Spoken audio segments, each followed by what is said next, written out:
Waalaikumsalam warahmatullahi wabarakatuh. Alhamdulillah, rabbil alamin, wassalatu wassalamu ala asrofil anbiya'i wal mursalin wa ala alihi wa sahbihi ajma'in. Amma ba'du. Puji syukur atas kehadiran Allah Subhanahu wa taala yang mana kita telah dapat berkumpul di ruangan yang kita cintai ini. Yang saya hormati Ibu Cuy Intan Hayati MA selaku dosen pengampu mata kuliah Sejarah Peradaban Islam. Langsung saja berdirinya saya di sini ingin mereview buku yang berjudul yaitu Peradaban Islam di Andalus.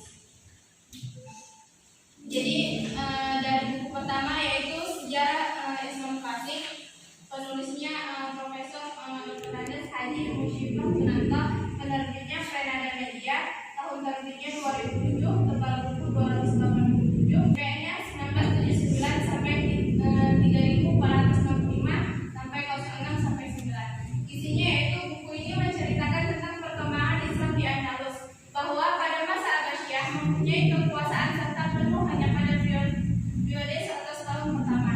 Nah, pada periode ini juga selanjutnya pemerintahan Abbasiyah sebagai pemerintahan pusat melemah.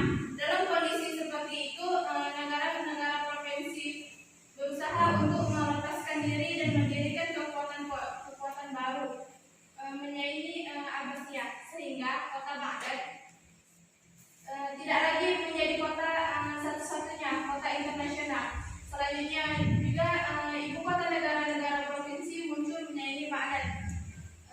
Daulah-daulah kecil berlomba-lomba untuk maju, terutama dalam bidang peradaban Islam, ilmu pengetahuan di Andalus atau Spanyol. Selanjutnya muncul Bani Umayyah II yang beribu kota Cordova di Afrika Utara. Berdiri daulah Murabidin, kemudian daulah Muwahhidin. Di sisilah adalah kerajaan-kerajaan Muhammadiyah. Walaupun beragama Kristen, tapi memajukan peradaban dan ilmu pengetahuan Islam. Di Mesir muncullah daulah Fatimiyah, kemudian Ayyubiyah.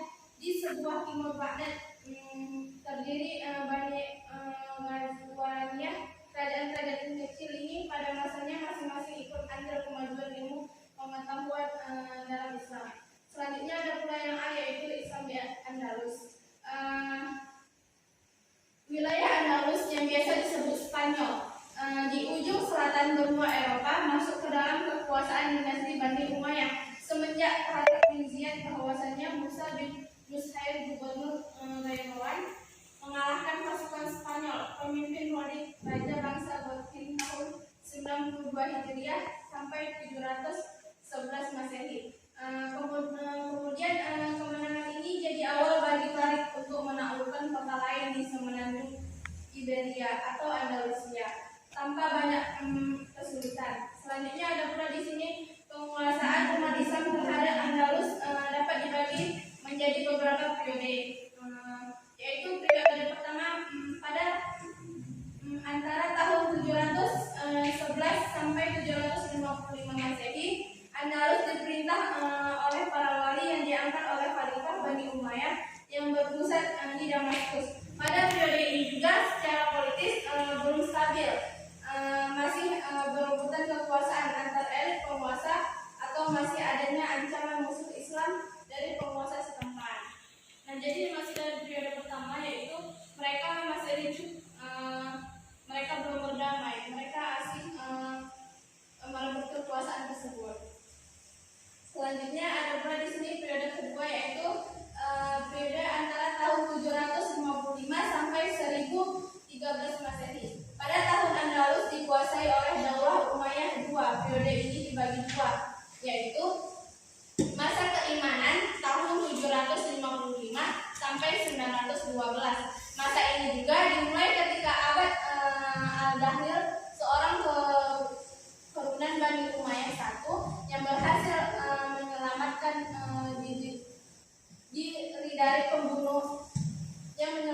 diri dari pembunuhan yang dilakukan Bani Abbas di Damaskus.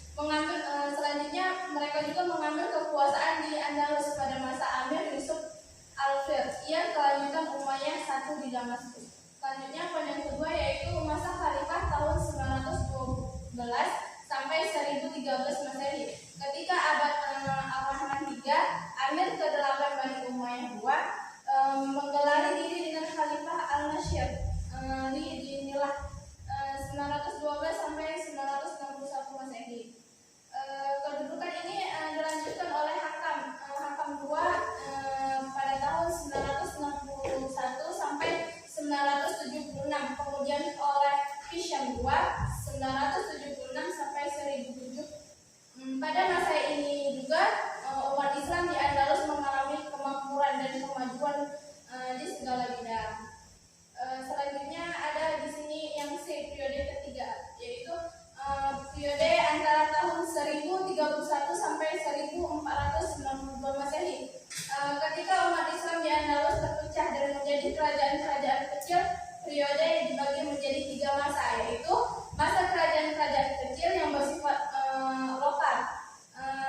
menyerang Salvia pada tahun 1806 Masehi. Selanjutnya poin yang ketiga yaitu masa antara tahun 1232 sampai 1492. Ketika umat Islam Andalus bertahan di wilayah Granada di bawah kuasa dinasti Bani Ahmad. Pendiri dinasti ini adalah Sultan Ahmad bin Yusuf Nasriyah. Kerajaan ini juga merupakan kerajaan terakhir umat Islam di Andalus yang berkuasa di wilayah antara Almeria dan Gibraltar. Selanjutnya ada di sini poin yang kedua yaitu perkembangan kebudayaan Islam di Andalus zaman Umayyah II pada tahun 756 sampai 1031 Masehi. Nah, di bawah kekuasaan Umayyah II, kebudayaan Andalus dapat dikatakan masih berupa rintisan, terutama dalam bidang kesusastraan, arsitektur, dan intelektual. Sebagai perintis, Abdul Rahman Al-Dakhil mengusahakan terjadinya persatuan penduduk seluruh Andalus yang terdiri dari etnis Arab, Barbar, Salmiya Andalus, Yahudi, sehingga pemerintahan stabil Abdul Rahman Al-Dakhil pada tahun 756 sampai 788 Masehi. Pemerintahan selama 32 tahun memindahkan ibu kota dari Toledo ke Córdoba. Selanjutnya, dalam bidang kesusastraan, Abdul Rahman sebagai seorang yang mencintai syair-syair Arab sangat mendorong perkembangan bidang ini sehingga bermunculan ahli-ahli sastra Arab yang diilhami oleh kemajuan kesusastraan di dunia Islam bagian timur. Selanjutnya, tokoh-tokoh penyair utama istana adalah Abu al-Mahshi. Sedangkan tokoh sastrawan diantaranya Abu Umar Ahmad bin Muhammad atau bin Abdul Wahid yang menulis karya-karya sastra Al-Farid dan Muhammad bin Hani di Andalusia yang diberi gelar yaitu Mutanabi dan Farad. Pada akhir masa Umayyah juga ahli sastra Andalusia ini berhasil menciptakan bentuk sastra yang disebut dengan jazal dan muwashah. Selanjutnya dalam bidang seni juga atau arsitektur, Abdul Rahman ini Al-Dakhil merintis membangun kota Córdoba lengkap dengan istana-istana, taman, dan masjid-masjid. Selanjutnya sistem pengairan diatur sehingga kota mampu mensurapi air bersih untuk keperluan minum.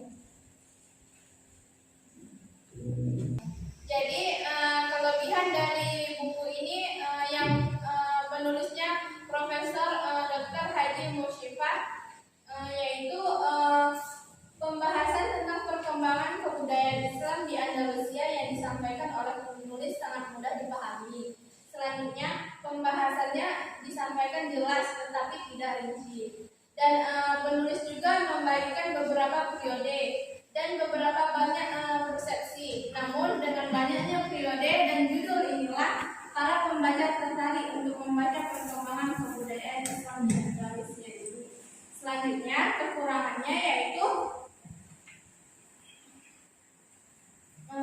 meskipun judul buku terkesan mudah dipahami, yang diibaratkan hanya dengan satu kali perjalanan kaki naik taksi, namun sebenarnya juga tidak semudah ini. Dan buku ini juga tidak ada biografi penulis, dan buku ini juga penuh dengan periode yang mampu dipahami hanya orang-orang yang open dan orang-orang yang minat, bahkan dapat melakukan dianalisa lebih lanjut mengenai apa yang sudah dibacanya. Selanjutnya buku kedua yaitu kelebihannya yang judul bukunya Sejarah Peradaban Islam, penulis Dr. Badriatin MA, yaitu kelebihannya materi ini yang dijelaskan menggunakan bahasa yang sederhana sehingga dapat dengan mudah dipahami oleh pembaca. Dan buku ini juga menyampaikan detail cerita tanpa membuat pembaca bingung, dan bahasa yang digunakan dalam buku ini juga mudah dipahami.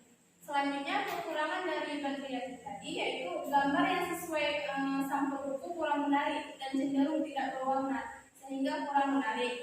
Buku ini terlalu banyak kata tambahan sehingga terlalu banyak dan sulit dipahami.